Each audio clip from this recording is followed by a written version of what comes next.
అందరికీ నమస్కారం. ఓం గం గణపతయే నమః. ఓం శ్రీమాత్రే నమః. ఓం గురుభ్యోం నమః. ఇప్పుడు మనం రవి సూర్య భగవానుడు మార్పు గురించి మాట్లాడుకుందామండి.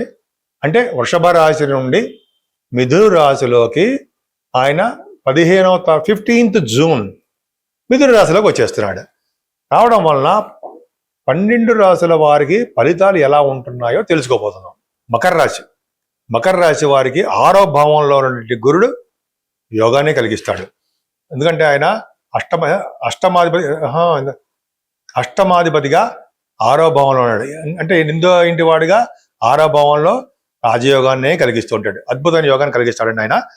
పైగా రవి 6వ భావంలో ఉండడం వల్ల శత్రుక్షయం చేస్తూ ఉంటాడు. శత్రువుల వలన ఇబ్బంది లేకుండా శత్రువుల మీద జయం కలిగేట్టుగా చేస్తుంటాడు, విజయం సాధిస్తుంటారు. అంతేకాకుండా పౌత్ర దర్శనం అంటాం చూరా, అంటే మనవలని కూడా చూస్తాం. మనం మనవలని చూడడానికి అవకాశాలు ఎక్కువ ఉంటాయి. బుద్ధి బలంతో మీరు విజయం సాధించడానికి, శత్రువులను జయించడానికి అవకాశాలు ఎక్కువ ఉన్నాయి. ఎక్కువగా తండ్రి గారి కోసము మీరు ధనం ఎక్కువ ఖర్చు పెడుతూ ఉంటారు. అలాగే ఒక ఇంపార్టెంట్ పాయింట్ చెప్తున్నానంటే, మకర రాశి వారికి గుర్తుపెట్టుకోవాల్సిన ఏంటయ్యా అంటే, మకర రాశి వారికి మాతృ అంటే తల్లి వలన కానీ, లేదా ఇంపార్టెంట్ విషయం అనేది గుర్తుపెట్టుకోవాల్సింది, తల్లి గారి వలన కానీ, లేదా వాహనముల నుండి కింద పడిపోవడం వలన కానీ, అంటే మీరు ప్రయాణం చేస్తున్న వాహనాల నుంచి పడిపోతారు 6వ భావంలో ఉండే రవి. లేదా కానీ పశువులు, అంటే కొమ్ములున్న పశువులు పడవడం వల్ల కానీ, లేదా ప్రయాణంలో దొంగల వల్ల కానీ మీకు బాధలు కలుగుతాయి. జాగ్రత్తగా ఉండే అంశం ఏంటంటే జాగ్రత్తగా ఉండాల్సిందే. అంటే మకర రాశి వాళ్ళకి 6వ భావన రవి అంతే మంచి ఫలితాలు ఇవ్వడు, కానీ అదృష్టాన్ని మాత్రం ఇస్తాడు. ధనప్రాప్తిని కలిగిస్తాడు, ధాన్య వృద్ధి కలిగిస్తూ ఉంటాడు. అది బాగానే ఉంది. శత్రువులు లేకుండా కాపాడుతూ ఉంటాడు. కొద్దిగా నేత్రపీడనం అదొకటి ఉంటుంది. వేడి శరీరం కలవారుగా ఉంటారు.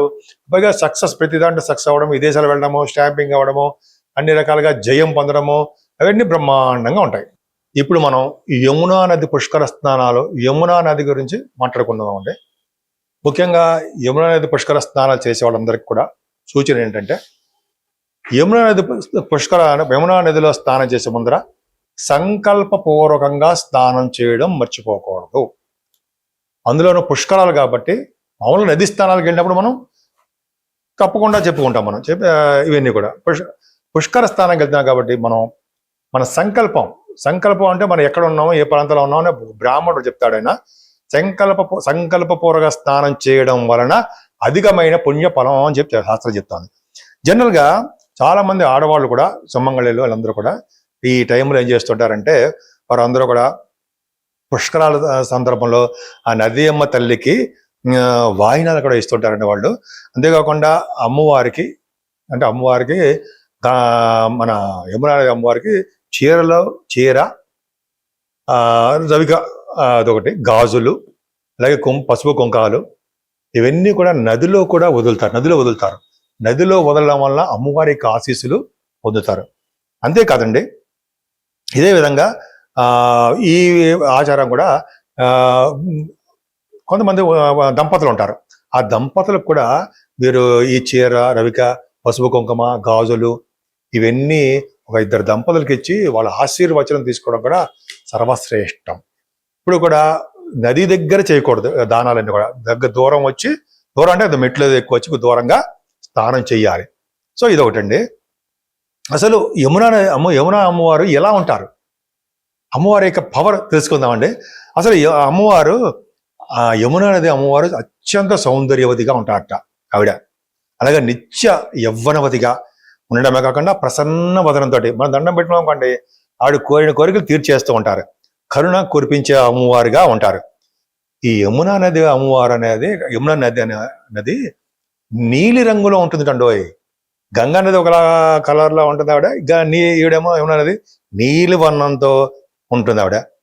అందుకని నీలి రంగు పట్టు వస్త్రాలతో ధరించి అమ్మవారు కిరీటంతో, అలాగే వడ్డాణంతో, ఆభరణాలతోటి అలంకరించుకొని కళకళ ఆడిపోతూ దివ్యకాంతితో దర్శనాలు ఇస్తూ ఉంటుంది ఆవిడ.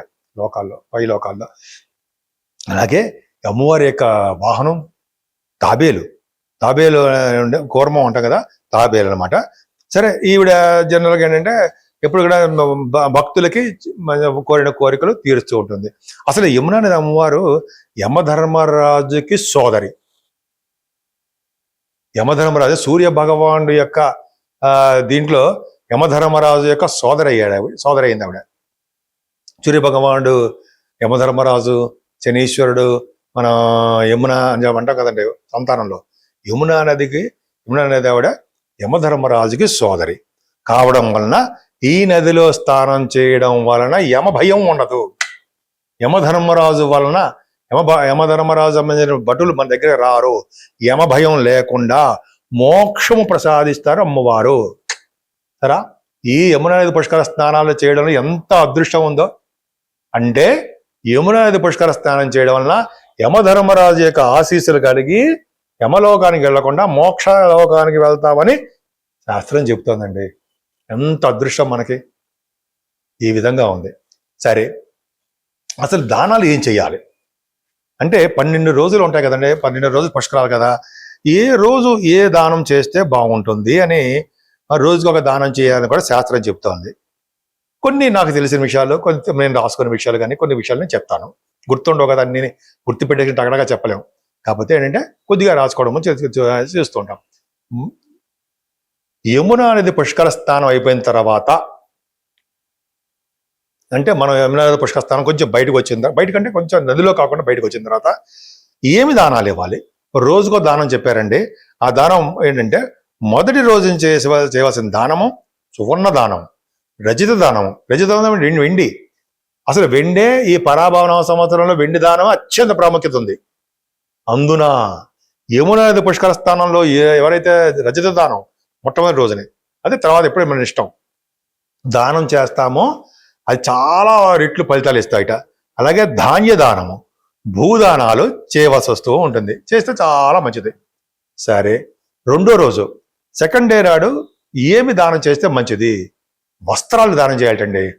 మంచి మంచి బట్టలు, ఓ బ్రాహ్మణుడికి, సద్బ్రాహ్మణుడికి బాగా మంచి బట్టలు, అంటే కట్టుకునే వస్త్రాలు, చిన్న చిన్న తువాళ్ళు అవి కాదు, మంచి వస్త్రదానాలు.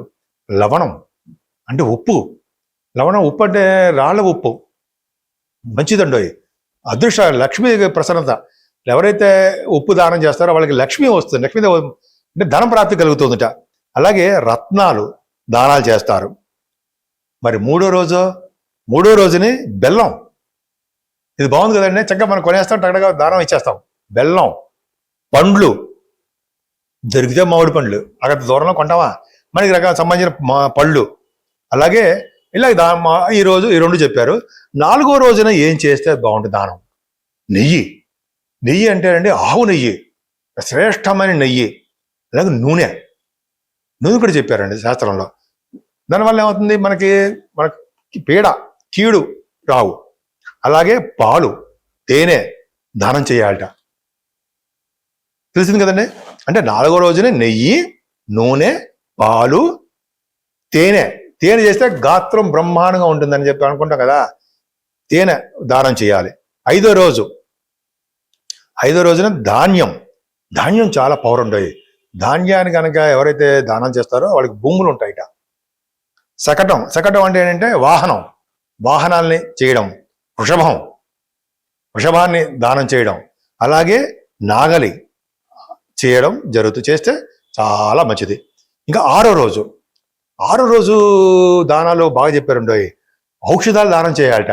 అంటే మందులు, ఎవరికైనా కొంతమంది ఉంటారు కదండి, అంటే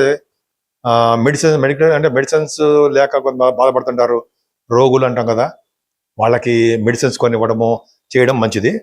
ఇక్కడ అలా కాదు. ఇక్కడ ఏంటంటే ఔషధ సేవ చేయాలి, దానం చేయాలి. మనకేంటి పండితులకు చేస్తున్నాం, పండితులకి ఔషధం, కర్పూరం, పచ్చకర్పూరం, మామూలు కర్పూరం, ముద్ద కర్పూరం, అలాగే చందనం పవర్ఫుల్ ఎక్కువ ఉండవు. చందనం రాస్తే మోక్షం వస్తుందని చెప్పి శాస్త్రాలు చెప్తున్నాయి. కృష్ణుడికి, అమ్మవారికి, లేకపోతే శివుడికి చందనం, కృష్ణ భగవానికి ఎక్కువ రాస్తూ ఉంటాం. ఆ చందనం కస్తూరి తిలకం అంటాం కదా, అదొకటి చాలా బ్రహ్మాండం. మరి ఏడో రోజు గృహాన్ని దానం చేయాలట. అది మన వల్ల కాదనుకోండి, అంటే మన వల్ల ఆ వల్ల గృహం దానం చేయడం. కూర్చునే పీటలు కూడా దానం చేస్తారండి. పీటలు దానం చేయడం వల్ల అంటే మంచం దానం చేయడం వల్ల వాళ్ళు చాలా వేల సంవత్సరాలు మంచి లోకాల్లో ఉంటారని. ఎవరైతే మంచం దానం చేస్తారో వాళ్ళ భార్య భర్తలు ఏ జనంలో అయినా సరే వాళ్ళు కలిసే ఉంటారట, విడిపోరు. అదొకటి శాస్త్రం చెప్తుందండి. ఇక్కడికి చెప్పారు, కూర్చునే పీట, మంచం ఇస్తే చాలా మంచిది 7వ రోజుని. అలాగే 8వ రోజు చందనం, మళ్ళీ చెప్పారు చందనం. అలాగే కందమూలాలు, పుష్పమాలలు ఉండోయి, పుష్పమాలలు కూడా దానం చేయాలి. మరి 9వ రోజు దాసదాసీ జనాలుగా మన వల్ల కాదుకోండి, కొంతమంది పూర్వగా చెప్పేవారు కన్యాదానం, కంబళి కూడా చేస్తారండి. అంబలి తాగడం, కంబళి ఇవ్వడం జనాలకి. అంబలి అంటే వేరే అనుకోకండి, అంబలి అంటే మనం పొద్దున పొడి చేస్తాం, బలానికి చేస్తూ ఉంటాం, అదొకటి. ఆ కంబళి దానం చేసిన వాళ్ళకి అది కూడా అనురాధ నక్షత్రంలో కంబళి దానము, ఫ్రూట్స్, అలాగే వస్త్రదానాలు చేసిన బియ్యం దానం చేసిన వాళ్ళు అనురాధ నక్షత్రం ఉన్న వారికి ఆ రోజు చేస్తే వాడి 100 యుగాల పాటు స్వర్గలోకంలో ఉంటాట. నేను చెప్పింది కదా, ఒక మ్యాగజైన్లో చదివానండి, అది కట్ చేసి ఉంచుకున్నా, కట్ చేయడం పేపర్. 10వ రోజుని సాలగ్రామ దానం చేయడం ఉండవు. సాలగ్రామ దానము, పుస్తకాలు, కూరగాయలు దానం చేయాలి. అలాగే 11వ రోజుని మాత్రం ఏనుగుట, మన వల్ల కాదు, ఏనుగు బొమ్మ అది అంటాం కదా, అది చేయాలి. 12వ రోజు నువ్వులు, నల్ల నువ్వులు, తెల్లదానం అంటాం కదా, దానం చేయాలి. ఇలా దానం చేయడం వల్ల పుణ్యలోకాల్లో ఉంటాము. ఇలా చేయడం వల్ల ప్రేమ, ఆదరణ అన్నీ కలుగుతాయి. మనకి భగవంతుడు ఏ రోజు చేయాలో చెప్పాడు, కానీ మనకి భగవంతుడి దయ వల్ల మనం ఏ రోజు వెళ్ళినా మనకి మనస్సంకల్పం ప్రకారము ఏ దానం ఇవ్వాలనిపిస్తే ఆ దానం ఇవ్వకుండా రాకండి. అరే ఈరోజు చెప్పలేదు దానాలు, ఇది లేదు నేను ఇవ్వను కానీ వచ్చేయకూడదమ్మా. మన దగ్గర ఏది విధంగా ఉంటే ఆ విధంగా దానాలు ఇవ్వాల్సిందే. పైగా యమున పుష్కరస్థానం, యమధర్మరాజు యొక్క సోదరిమణి, ఆవిడ మన కోసం రికమెండ్ చేస్తారు మనల్ని. మన వాళ్ళు నా శిష్యుడిని, నా భక్తుడిని మంచి లోకాలకు పంపించు అని, భక్తి మార్గాలను నడిపించాను సార్ ఆవిడ. సో ఈ విధంగా ఉందండి. మనం స్నానాలు చేద్దాం, భగవంతుడి దేవల్ల యమధర్మరాజు యొక్క ఆశీస్సులు పొందుదాం, విష్ణువు యొక్క దర్శనం ఆయన యొక్క ఆశీస్సులు పొందాం. అందరూ సుఖంగా ఉందాం. ఈ స్నానాలు చేయడం వలన ముక్తి కూడా లభించడానికి అవకాశాలు ఉన్నాయి, ముక్తి లభిస్తుంది.